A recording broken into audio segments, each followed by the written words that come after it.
Сиз азыр биз концерт койгондоруңузду, бир куудулданганыңызды көптөн бери көрө элекпиз. Эмне үчүн азыр сахнада жоксуз?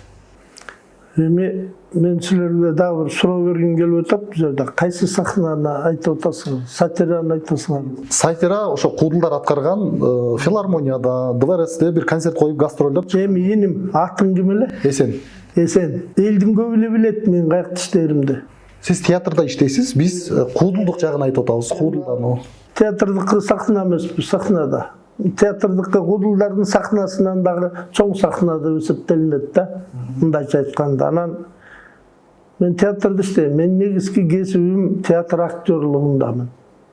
Мен илгери Мыскыл тамашага келгенде дагы театрда иштечүмүн, Нарын театрында, бирок мен келип бияка Мыскыл тамашага да катышып кетчүмүн. Бош убактымда. Илгеркидей менде уже кандай десем, баягы эме жок. Күч-кубат, мындайча айтканда энергия, театрдан бошой калып тияка барып бардыгына жетишип элем. Азыр театрдын ишинен кийин жалкоо тартып калат экенсиң, болду да деп. Анан концерт кое бериштин өзү дагы азыр бизге проблема болуп калды. Мага эле эмес, ошол коюп аткандарга деле. Илгеркидей концерт коюп, андан полный отдача алып, мындай тыйын таап, жашооңду жакшырта албай эле калдың азыр. Театрга ким келет?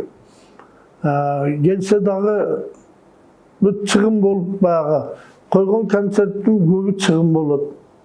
Интернет менен реклама беришиң керек. Жана азыр TikTok'unda катталуучуң, Instagram'ыңда көп болсо, ошолорго берсең реклама кылып берет.